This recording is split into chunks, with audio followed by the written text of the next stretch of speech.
जय मां सम्लेश्वरी।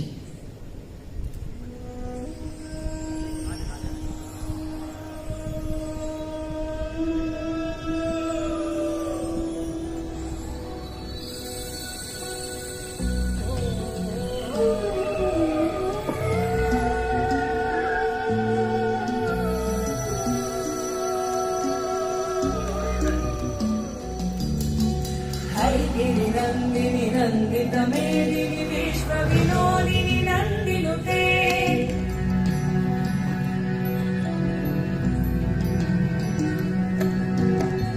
गिरिनन्दिनि नन्दितमेदिनि विश्वविनोदिनि नन्दिनुते गिरिवरविन्द्य शिरोगिरि वासिनि विष्णुविलासिनि जिष्णुनुते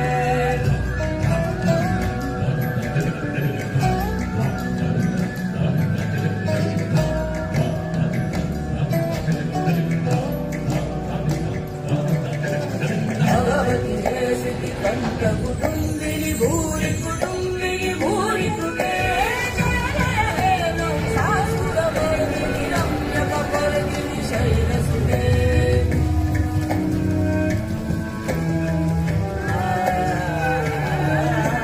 सुरवरवर्षिणि दुर्धरधर्षिणि दुर्मुखवर्षिणि हर्षरते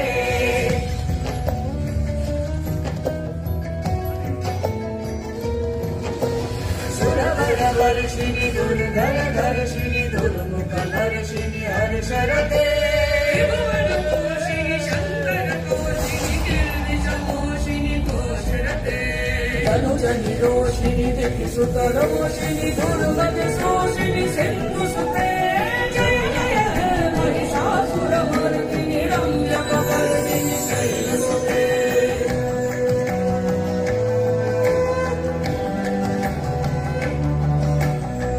जगदम्ब मदम्ब कदम्ब वरुणियवासिनि हासरते शिखरि शिरोमणि तुङ्ग हिमालय शृङ्गनिजालय मदगते मधु मधुरे मधुकैटभ भञ्जिनि कैटभ भञ्जिनि रासुरते जय जय हे महिषासुरमर्दिनि रम्यकपर्दिनि शैलसुते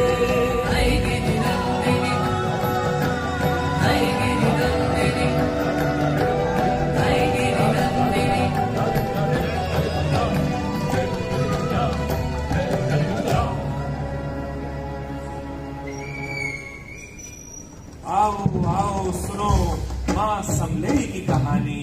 इनकी महिमा से न बड़ा कोई, ना लगन ना पानी। ये है संबलपुर। इसी पावन भूमि पर माता समलेश्वरी का मंदिर है। आदिशक्ति, जगत जननी, महालक्ष्मी, महासरस्वती को यहाँ लोग प्यार से माँ समलेई कहकर पुकारते हैं। यहाँ के लोगों को आपके चरणों में अगाध भक्ति है। भक्तों पर आपकी कृपा हो। ओडिशा के भक्त कवि और इस मिट्टी के सपूत कवि गंगाधर मेहर ने अपनी प्रसिद्ध कविता बलराम देव में बड़े ही सुंदर तरीके से वर्णन किया है। भक्त देवी समले रूपे हसी हसी सहस्ते धराई दिले अनिंच हसी। यानी भाग्य देवी ने मां समलई का रूप धारण किया और अपने हाथों से राजा बलराम देव को हर शत्रु पर विजयी होने वाली तलवार प्रदान की। इस मंदिर के पास जो नदी बह रही है वो महानदी है। ऐसी मान्यता है कि यह नदी अनादिकाल से यहाँ प्रवाहमान है। इस क्षेत्र का इतिहास 4000 वर्ष से भी अधिक पुराना बताया जाता है। संबलपुर में बिखरे रॉक शेल्टर्स पर की गई मनमोहक चित्रकारियों से पता चलता है कि इस क्षेत्र में विशाल मानव बस्ती रही होगी। ये चित्रकारियां इंसान के बुलंद हौसलों का जयगान करती हैं। प्रकृति मातार सत्य आशीर्वाद स्वरूप यहाँ गर्भले गच्छित भइरहेछि मूल्यवान हीरा। विश्वास भएर साथी निज हीरा पाई ओडिशा एकदा सारा विश्वले प्रसिद्ध थिला। ख्रीष्टपूर्व 2य शताब्दीले लिखित कौटिल्यनका अर्थशास्त्र एवं 6ठ शताब्दीर वराह मिहिरका बृहत संहिता पढी शासन कला और अर्थनीति संपर्कित प्राचीन संस्कृत ग्रन्थहरू हीरार अन्यतम मुख्य प्राप्तिस्थान भावे यही अञ्चलर उल्लेख देखाଯାଏ। ହୀରାକୁଦ ହୀରାର ପ୍ରତିଷ୍ଠା ଯୋଗୁଁ ଏକଦା ଏହା ପ୍ରାଚୀନ ରୋମ୍ ସମ୍ରାଟଙ୍କ ମୁକୁଟରେ ଶୋଭା ପାଉଥିଲା। ଅଷ୍ଟଦଶ ଶତାବ୍ଦୀର ବ୍ରିଟିଶ ଐତିହାସିକ ଏଡୱାର୍ଡ ଗିବନ୍ ରୋମ୍ ସାମ୍ରାଜ୍ୟ ଉପରେ ଲେଖିଥିବା ରୋମ୍ ସାମ୍ରାଜ୍ୟ କ୍ଷୟ ଓ ପତନର ଇତିହାସରେ ଲେଖିଛନ୍ତି ଯେ ବଙ୍ଗଳାର ସୁମେରପୁର ହୀରାଖଣ୍ଡରୁ ରୋମ୍କୁ ହୀରା ରପ୍ତାନି କରାଯାଉଥିଲା। ଦ୍ୱିତୀୟ ଶତାବ୍ଦୀ ରୋମ୍ ସାମ୍ରାଜ୍ୟର ମୁକୁଟ ମିଳିଥିଲା ଉତ୍ତର ଆଫ୍ରିକାର ବନ୍ଦର ସହର ଆଲେକ୍ସାଣ୍ଡ୍ରିଆ। ଏକାଧାରରେ ଗଣିତ, ଭୂଗୋଳ, ଜ୍ୟୋତିଷଶାସ୍ତ୍ର, ଜ୍ୟୋତିର୍ବିଜ୍ଞାନ ଓ ମାନଚିତ୍ର ବିଦ୍ୟାରେ ପାରଙ୍ଗମ ପ୍ରତିଭାବାନ ଗ୍ରୀକ୍ ନୋବେଲ କ୍ଲାଉଡିୟସ୍ ଟଲେମିୟସ୍ ଏଠାରେ ବାସ କରୁଥିଲେ। ଜନମାନସରେ ସେ ଖ୍ୟାତ ଥିଲେ ଟଲେମି ନାମରେ। ନିଜର ମୌଳିକ ରଚନା ଜିଓଗ୍ରାଫିଆ ପାଇଁ ଟଲେମି ବିଶ୍ୱ ଭ୍ରମଣରେ ବାହାରନ୍ତି। ହୀରାଖଣ୍ଡର ପ୍ରସିଦ୍ଧ ହୀରା ତାଙ୍କୁ ଟାଣି ଆଣି ଏଠିକି। ମୟୁରଟା ନଦୀର ବାମ କୂଳରେ ସମ୍ବଲପୁର ବୋଲି ଗୋଟେ ଜାଗା ଅଛି ଯୋଉଠି ବହୁତ ହୀରା ମିଳୁଛି। ମୋତେ ସେଠିକି ଯିବାକୁ ପଡ଼ିବ। ଟଲେମିଙ୍କ ସମ୍ବଳକା ଓ ଗିବନଙ୍କ ସୁମେରପୁର ହିଁ ହେଉଛି ଆଜିର ସମ୍ବଲପୁର।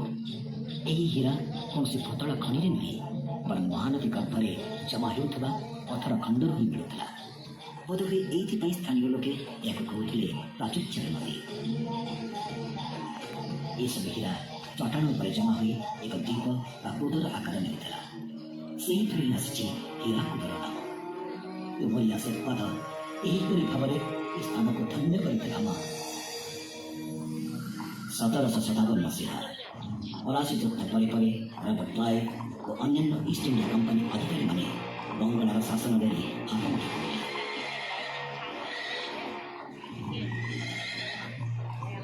ନିକଟରୁ ଜଣାପଡ଼େ 1766 ମସିହାରେ ସମ୍ବଲପୁର ରାଜା ଅଭୟ ସିଂ ଏକ 16 କ୍ୟାରେଟ୍ର ଓଡ଼ିଶା ହୀରା କ୍ଲାଇଭ୍କୁ ଉପହାର ଭାବେ ପ୍ରଦାନ କଲେ। ଏହି ଉପହାର ଚତୁର କ୍ଲାଇଭ୍କୁ ନିଜର କଳା ଧନକୁ ହୀରାରେ ରୂପାନ୍ତରିତ କରି ପରବର୍ତ୍ତୀ ସମୟରେ ଚୋରାରେ ଇଂଲଣ୍ଡକୁ ନେଇଯିବାର ବାଟ ଦେଖାଇଲା। ଏ ଦୁର୍ନୀତିରେ ସେ ସାମିଲ କରାଇଲେ ସେତେବେଳର କଲିକତାର ଏସ୍ପି ଥୋମାସ୍ ମୋଟ୍କୁ। ହୀରା ବ୍ୟବସାୟରେ କ୍ଲାଇଭ୍ଙ୍କ ସହଭାଗୀ ଭାବେ ସମ୍ବଲପୁର ଯାତ୍ରା କଲେ ମୋଟ୍।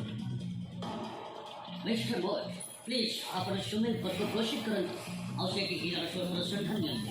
ଆଉ ଏଇ ଘଣ୍ଟେ ଏଇ ଡାଇମଣ୍ଡରୁ ଭଲ ପ୍ରାଇସ୍ ମିଳିବ। ଘଞ୍ଚ ଜଙ୍ଗଲ ଭିତରକୁ ପ୍ରବେଶ କରି ମୋଟ୍ ଭେଟିଲେ ସମ୍ବଲପୁର ରାଜାଙ୍କର ହୀରା ବ୍ୟବସାୟ ତଦାରଖ କରୁଥିବା ଜଣେ ପଦସ୍ଥ କର୍ମଚାରୀଙ୍କୁ। ମୋଟ୍ ଲେଖିଛନ୍ତି, ଏଇ ଅଧିକାରୀର ରେସ୍ପନ୍ସିବିଲିଟି ଥିଲା ମହାନଦୀର ଶାଖା ନଦୀ ବର୍ଷା ପରେ ପରେ ନିୟରବାଇ ପାହାଡ଼ର ରେଡ୍ ସଏଲ୍ ଫ୍ଲୋ କରି ଆସେ ନଦୀକୁ। ଏହି ନାଲି ମାଟି ମିଶା ପାଣିରେ ହୀରା ମିଳିବାଟା ସୁନିଶ୍ଚିତ। କିନ୍ତୁ କ୍ଲାଇଭ୍ଙ୍କର ଏହି ଯୋଜନା କାହିଁକି ଅଧାରୁ ରହିଗଲା ତାହା ଏ ପର୍ଯ୍ୟନ୍ତ ଏକ ରହସ୍ୟ ହୋଇ ରହିଛି। 1850 ମସିହାରେ ବ୍ରିଟିଶ ଇଷ୍ଟ ଇଣ୍ଡିଆ କମ୍ପାନୀ ଅଧିକାର କଲା ସମ୍ବଲପୁର। ଆଶ୍ଚର୍ଯ୍ୟଜନକ ଭାବରେ ସମ୍ବଲପୁରର ହୀରା ବ୍ୟବସାୟରେ ଉନ୍ନଛିଡ଼ା ପଡ଼ିଲା ଓ ଏହି ବିଷୟ ସମ୍ପୂର୍ଣ୍ଣ ଭାବରେ ପ୍ରାୟ ସମସ୍ତ ରେକର୍ଡରୁ ଉଭାନ ହୋଇଗଲା। ପ୍ରକୃତ ସତ୍ୟ ଜଣାନାହିଁ, କିନ୍ତୁ ଦକ୍ଷିଣ ଆଫ୍ରିକାରେ ହୀରା ଖଣିର ଆବିଷ୍କାର ଏହାର କାରଣ ହୋଇପାରେ ବୋଲି ଅନୁମାନ କରାଯାଏ।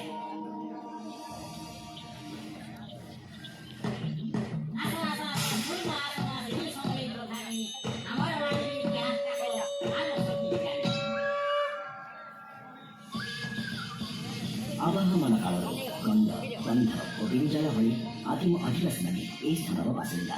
ପ୍ରାଚୀନ ଆଦିବାସୀ ଗଣତାନ୍ତ୍ରିକ ନିୟମ ଅନୁସାରେ ସଂଘୀୟ ପଦ୍ଧତିରେ ବଛାଯାଉଥିବା ରାଜାଙ୍କ ନେତୃତ୍ୱରେ ଏମାନେ ପ୍ରକୃତି ସହିତ ଶାନ୍ତିପୂର୍ଣ୍ଣ ସହାବସ୍ଥାନ କରୁଥିଲେ। ହୀରାଖଣ୍ଡର ବହୁମୂଲ୍ୟ ହୀରା ଖନନ ସହ ଏମାନେ ପରିବେଶ ସହିତ ଭାରସାମ୍ୟ ବଜାୟ ରଖି ଚାଷ ମଧ୍ୟ କରୁଥିଲେ। ପ୍ରତ୍ୟେକ ବର୍ଷ ଦାରୁଣ ଗ୍ରୀଷ୍ମର ଶେଷରେ ମେଘଭରା ମୌସୁମୀ ପବନ ବହି ଆସେ ବଙ୍ଗୋପସାଗର କୂଳରୁ। ପ୍ରାୟ 3 ମାସରୁ ଅଧିକ ସମୟ ଧରି ପ୍ରଚୁର ବର୍ଷା ଏହି ଅଞ୍ଚଳରେ ଜଙ୍ଗଲ ଓ ଜମିକୁ ପଲ୍ଲବିତ କରିବା ସଙ୍ଗେ ସଙ୍ଗେ ମହାନଦୀକୁ ମଧ୍ୟ କରି ଉନ୍ନୁକା ଉଠା। ନିଜର ଉର୍ବର ଜମିକୁ ଚାଷୀ କରୁଥିବା ଚାଷୀ ବର୍ଷା ଋତୁ ପାଦ ବଢ଼ାଏ ଶରତ ଘରକୁ। ଫସଲ କଟା ସମୟ ଆସିଲେ ଧରିତ୍ରୀ ମା ନିଜ ସନ୍ତାନ କୋଳରେ ଢାଳି ଦିଏ ଅମଳର ପ୍ରାଚୁର୍ଯ୍ୟ। ଧନ୍ୟବାଦର ଉତ୍ସବ ପାଳନ କରି ନିଜର କୃତଜ୍ଞତା ଜଣାନ୍ତି ଲୋକେ। ପ୍ରଥମ ଅମଳକୁ ସମର୍ପଣ କରନ୍ତି ଦେବୀଙ୍କ ପାଦ ତଳେ। ଏହା ହିଁ ତ ପ୍ରସିଦ୍ଧ ନୂଆଖାଇ।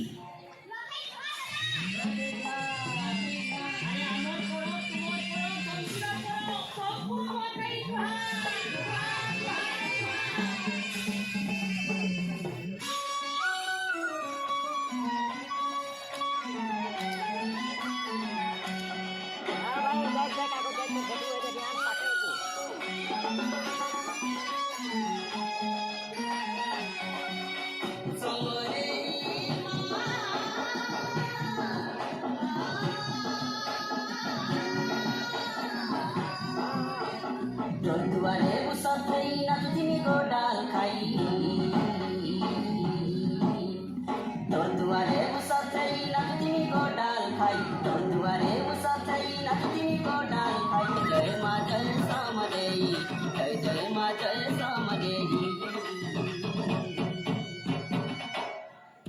आसो आसो आसो सुनबो आसो मा सिनी सले पुखानी भित्रिया कुरा भनिहार दिउँथे सुनले पार्वता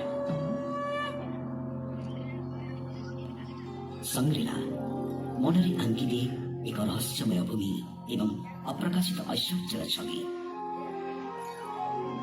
ତିବ୍ବତର ବୌଦ୍ଧ ଗ୍ରନ୍ଥ ଏହାକୁ କିମ୍ବଦନ୍ତୀପୂର୍ଣ୍ଣ ଏକ ଆଦର୍ଶ ଲୋକ ଏବଂ ଯୁଗ ଯୁଗର ଜ୍ଞାନର ଭଣ୍ଡାର ସମ୍ବଳ ନାମରେ ନାମିତ କରିଛି।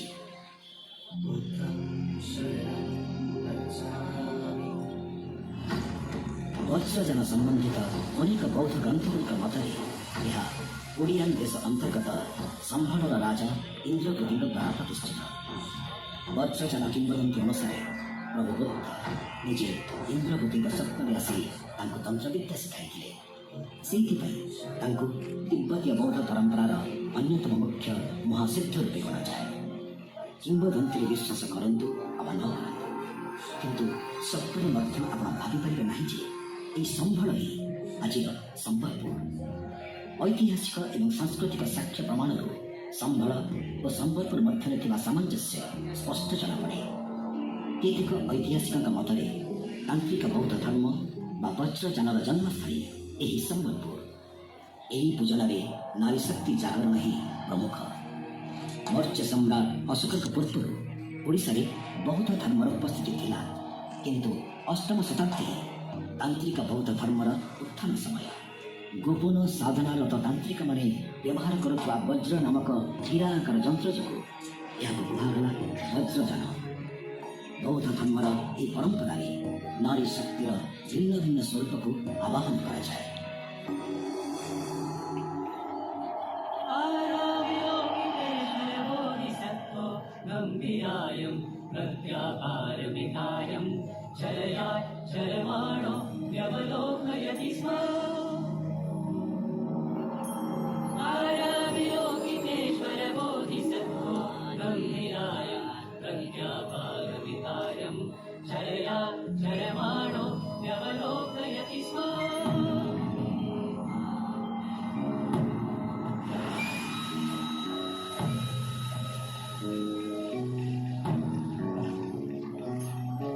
पंचस्कन्धादाश स्वभाव शून्यात् पश्यति स्म पंचस्कन्धादाश स्वभाव शून्यात् पश्यति स्म आर्याविलोकितेश्वर बोधिसत्त्वो गम्भीरायं प्रत्याहारविधायं चर्या चर्माणो व्यवलोकयति स्म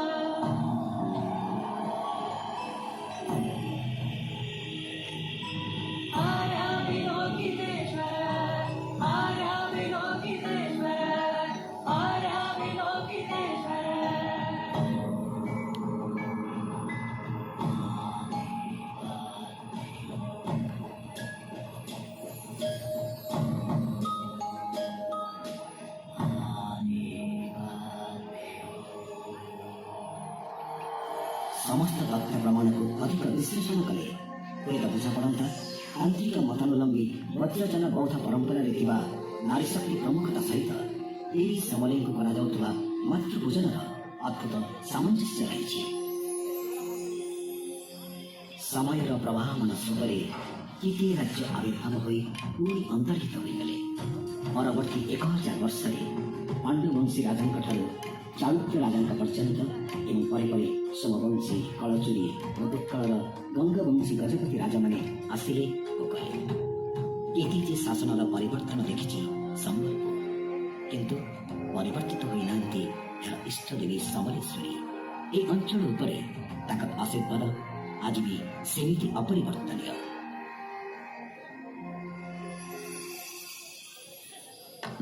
आसो आसो आसो सुरुको आसोमा सिनी समलेको खानी पेन्टा बनै हेलाइदन सफाको गरेको खानी।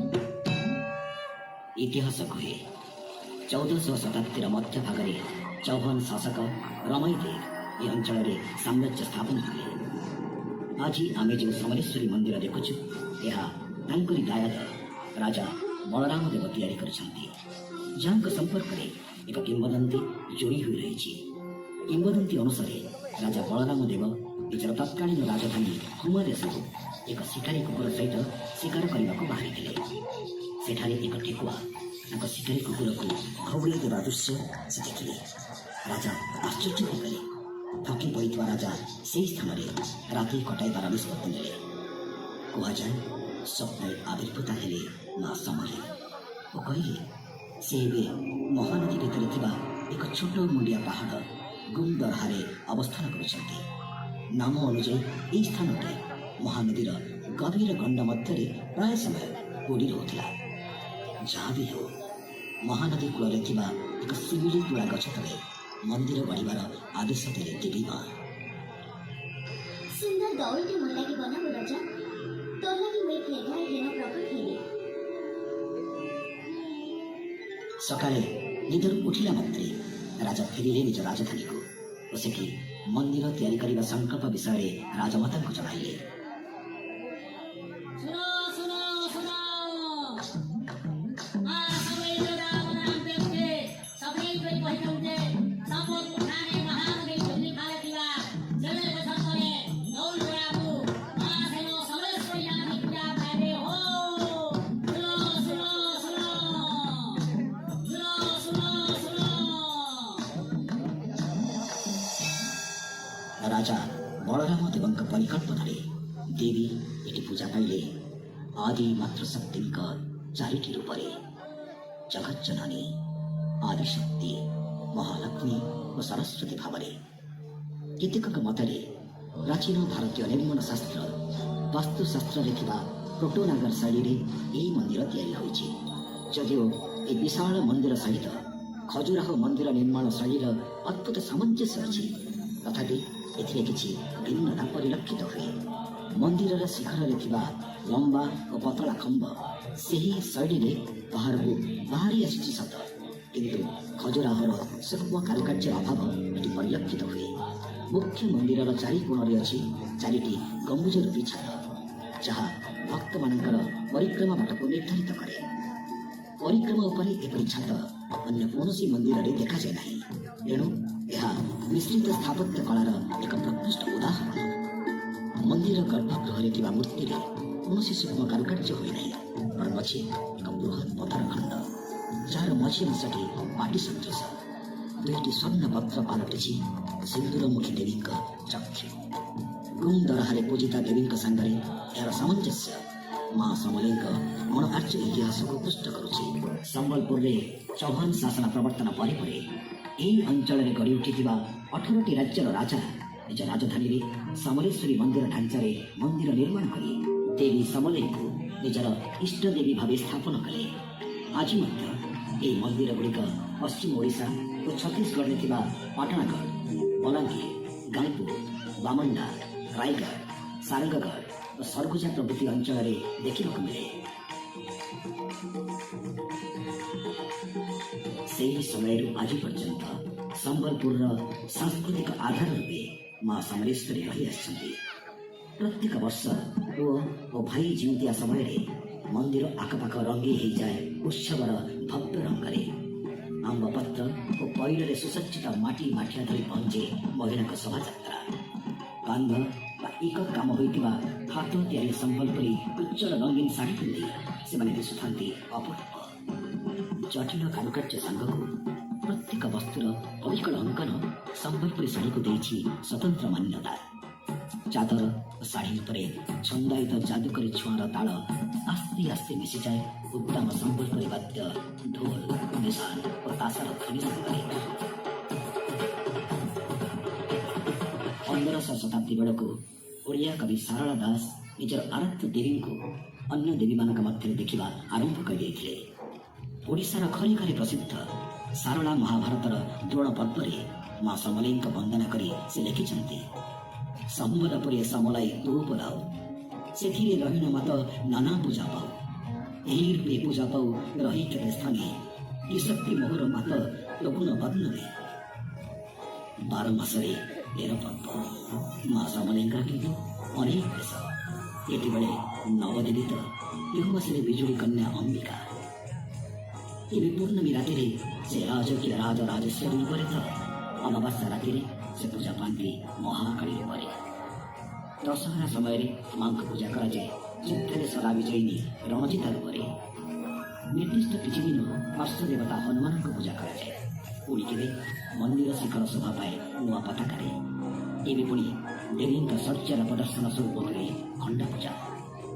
ଜିଉତିଆ ଉତ୍ସବ ଗୁଡ଼ିକରେ ମାଙ୍କୁ ସାକ୍ଷୀ ରଖି ନିଜ ନିଜର ସମ୍ପର୍କୀୟଙ୍କ ଦୀର୍ଘ ଜୀବନ କାମନା କରି ପୂଜା କରିବାକୁ ଆସିଥିବା ଭକ୍ତଙ୍କ ଗହଳିରେ ପୁରି ଉଠେ ମନ୍ଦିର। ମାଘ ପଞ୍ଚମୀ ଦିନ ଠାକୁରାଣୀ ଏଠି ମା ସରସ୍ୱତୀ ରୂପରେ ଆବିର୍ଭୂତ ହୋଇ ବିଦ୍ୟାର୍ଥୀମାନଙ୍କ ଉପରେ ଢାଳି ଦିଅନ୍ତି ନିଜର ଆଶୀର୍ବାଦ। ସବୁଠାରୁ ଅନନ୍ୟ କିନ୍ତୁ ଧବଳମୁଖୀଙ୍କ ପୂଜା, ଯାହା ଆଶ୍ୱିନ ମାସରେ ପିତୃପକ୍ଷ ପାଳନ ଶେଷରେ ହେଉଥିବା ମହାଳୟା ଅବସରରେ ଅନୁଷ୍ଠିତ ହୁଏ। ବର୍ଷର ଅନ୍ୟାନ୍ୟ ଦିନ ବା ବିଶେଷ ଅବସରରେ ଦେବୀ ଶୋଭା ପାଆନ୍ତି ରକ୍ତ ସିନ୍ଦୁର ରଙ୍ଗରେ। କିନ୍ତୁ ଏହି ପର୍ବରେ ଦେବୀ ସମ୍ପୂର୍ଣ୍ଣ ଧଳା ରଙ୍ଗରେ ରଙ୍ଗାୟିତ ହୁଅନ୍ତି। ଧଳା ରଙ୍ଗ ଗଙ୍ଗା ନଦୀକୁ ପ୍ରତିନିଧିତ୍ୱ କରେ ଏବଂ ବିଶ୍ୱାସ କରାଯାଏ ଯେ ଦେବୀଙ୍କୁ ଏହି ଅବତାର ଗ୍ରହଣ ଦିନରେ ଦର୍ଶନ କଲେ ଏଠାରୁ 1000 କିଲୋମିଟର ଉର୍ଦ୍ଧ୍ୱ ଉତ୍ତର ଦିଗରେ ଥିବା ଗଙ୍ଗା ନଦୀ ଦର୍ଶନର ପୁଣ୍ୟ ଲାଭ ହୁଏ। ଯେତେବେଳେ କେହି ସମୟ ଆସେ ଆମେ ଗୁରୁ ଭାଇକେ ପୁରା ସରକାର ଓଡ଼ିଆ ସମାଜ। କିନ୍ତୁ ଭାଗ୍ୟର ଲେଖନ ଏକରି ମହାନ। ଊନବିଂଶ ଶତାବ୍ଦୀ ବେଳକୁ ଚୌହାନ ବଂଶ ଦୁର୍ବଳ ହୋଇସାରିଥିଲା ଏବଂ ସମ୍ବଲପୁର ରାଜ୍ୟ ସମଗ୍ର ଭାରତକୁ ଶାସନ କରିବାକୁ ଚାହୁଁଥିବା ତଥାପି ମରାଠାମାନଙ୍କ ହାତକୁ ଆସିଲା। ଏହି ସମୟରେ କିନ୍ତୁ ସାରା ଭାରତରେ ବ୍ରିଟିଶ ବିଭିନ୍ନ ଧ୍ୱନି ପ୍ରତିଧ୍ୱନିତ ହେବା ଆରମ୍ଭ ହୋଇଯାଇଥିଲା। ସମସ୍ତ ଭାରତ ଉପମହାଦେଶକୁ କବଳିତ କରିବା ପାଇଁ ବ୍ରିଟିଶମାନେ ଆପ୍ରାଣ ଚେଷ୍ଟା ଚଳାଇଥାନ୍ତି। ସମ୍ବଲପୁର ମଧ୍ୟ ବ୍ରିଟିଶ ଅଧୀନକୁ ଆସିଲା। ସମ୍ବଲପୁର ଦୁର୍ଗରେ ହରପୁର ହୋଇଗଲା ବ୍ରିଟିଶ ପତାକା। ଚୌହାନ ବଂଶର ଶେଷ ବରିଷ୍ଠ ସଦସ୍ୟଙ୍କୁ ସିଂହାସନରେ ବସାଗଲା, କିନ୍ତୁ ସେ ପାଲଟିଗଲେ ବ୍ରିଟିଶ ହାତର କାଠକଣ୍ଠି। ରାଜ୍ୟର ପରମ୍ପରା ଓ ନିୟମକୁ ଅବଜ୍ଞା କରି ନ୍ୟାୟୋଚିତ ପରବର୍ତ୍ତୀ 2 ଦାବିଦାରକୁ ଉପେକ୍ଷା କରି ବ୍ରିଟିଶ କମିଶନର ବିଧବା ରାଣୀ ମୋହନ କୁମାରୀଙ୍କୁ ରାଜଗାଦୀରେ ଅଭିଷିକ୍ତ କଲେ। ସୁରେନ୍ଦ୍ର ସାଏ ଜଣେ ମହାନ ଯୋଦ୍ଧା, ଚତୁର ରଣନୀତିଜ୍ଞ ଓ ଲୋକପ୍ରିୟ ବ୍ୟକ୍ତିତ୍ୱ ଥିଲେ। ତାଙ୍କୁ ରାଜଗାଦୀ ନ ମିଳିବାରୁ ସ୍ଥାନୀୟ ଜମିଦାରମାନେ ବିଦ୍ରୋହ କରିବା ଆରମ୍ଭ କଲେ, ଯାହାଙ୍କ ସାହାଯ୍ୟ ବିନା ସମ୍ବଲପୁର ରାଜ୍ୟ ସୁରୁଖୁରୁରେ ଚଳାଇବା ଅସମ୍ଭବ ଥିଲା। ଅନଭିଜ୍ଞ ରାଣୀଙ୍କର ଖଳବୁଦ୍ଧି ମନ୍ତ୍ରୀମାନଙ୍କ ଉପରେ ସମ୍ପୂର୍ଣ୍ଣ ନିର୍ଭର କରିବାର ଅସହାୟତା ଏହି ଅସନ୍ତୋଷକୁ ଦିଆଯାଇଥିଲା। ବ୍ରିଟିଶମାନଙ୍କ କ୍ରୀଡ଼ାନକ ହୋଇ ଅହେତୁକ କର ବୃଦ୍ଧି ଦ୍ୱାରା ସେମାନେ ପ୍ରଜାଙ୍କୁ ଶୋଷଣ କରିବାର କୌଣସି ମାର୍ଗ ଛାଡ଼ିଲେ ନାହିଁ। ବିପ୍ଳବ ଦମନ କରିବା ପାଇଁ ହଜାରିବାଗରୁ ଅଧିକ ସୈନ୍ୟବଳ ସମ୍ବଲପୁରକୁ ମଗା ହେଲା। ସମସ୍ତ ଚେଷ୍ଟା ସତ୍ତ୍ୱେ ବ୍ରିଟିଶ ବାହିନୀ ବିଦ୍ରୋହକୁ ଦମନ କରିପାରିଲେ ନାହିଁ। ତେଣୁ ବାଧ୍ୟ ହୋଇ ରାଣୀ ମୋହନ କୁମାରୀଙ୍କୁ ଗାଦିରୁ ହଟାଇ ତାଙ୍କ ସ୍ଥାନରେ ରାଜଗାଦୀରେ ବସାଇଲେ ନାରାୟଣ ସିଂଙ୍କୁ। ମେଜର ପିଡଙ୍କ ଭାଷାରେ ଯିଏ ଥିଲେ ଜଣେ ଅପାରଗ ବୃଦ୍ଧ ଓ ମୂଢ଼ମତି ବ୍ୟକ୍ତି।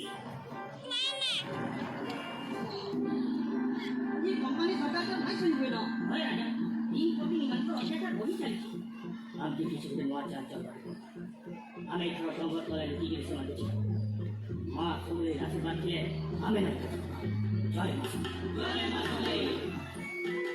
ସାଏ ଏବଂ ତାଙ୍କର ସହଯୋଗୀମାନେ ବ୍ରିଟିଶ ବିରୁଦ୍ଧରେ ବିଦ୍ରୋହର ଧ୍ୱଜା ଉଡ଼ାଇ ରଖିଲେ।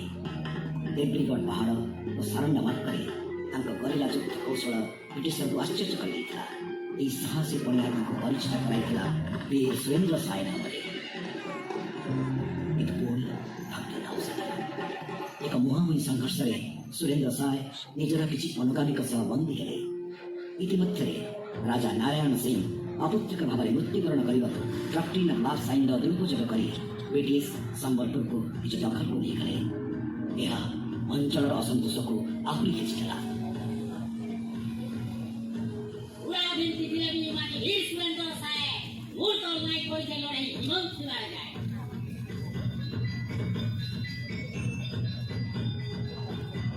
जनताको मनोभाव बुझी पनि ब्रिटिश सुरेन्द्र सायका सँगले एक बुझामणा गरेको स्थिर सम्बलपुरवासीका मङ्गल पनि ସେମାନେ सायको साथै सन्धिको सन्धि गरी बहाना बाँडिले राज्य र शान्ति ପାଇଁ निर्भीक भूमिपुत्र सुरेन्द्र साय सन्धि गरेको राजी ହୋଇगले किन्तु दुईटी शर्त जेल जापन र बाँकी मियादीहरू मुक्ति एवं सम्बलपुर गादी र प्रकृत उत्तराधिकारी चयन प्रथम शर्त तुरन्त ग्रहण गरिनागला र द्वितीय शर्त କିଛି ଆଶ୍ୱାସନ ସହିତ ସ୍ଥଗିତ ରଖାଗଲା ଦ୍ରୁତ ବ୍ରିଟିଶ କିନ୍ତୁ ନିଜ ଚରିତ୍ର ଅନୁସାରେ ସାଇଙ୍କ ରାଜଗାଦୀର ଦାବିକୁ ଅଗ୍ରାହ୍ୟ କରିଦେଲା ଏହି ଚଞ୍ଚକତାକୁ ବୁଝିପାରି ସୁରେନ୍ଦ୍ର ସାଏ 1857 ମସିହାରେ ଖୋଲାଖୋଲି ଭାବରେ ବିଦ୍ରୋହର ଘୋଷଣା କଲେ ଚତୁର ବ୍ରିଟିଶ ଆଶଙ୍କା କଲା ଯେ ସୁରେନ୍ଦ୍ର ସାଏ ଓ ତାଙ୍କ ଅନୁଗାମୀମାନେ ନିଶ୍ଚିତ ଭାବେ ଲୋକଙ୍କୁ ପ୍ରଭାବିତ କରିଦେଲେ ଏବଂ ସମଗ୍ର ଅଞ୍ଚଳରେ ଅସନ୍ତୋଷର ନିଆଁ ଜଳି ଉଠିବ ବନ୍ଦୀ ହେଲେ ସୁରେନ୍ଦ୍ର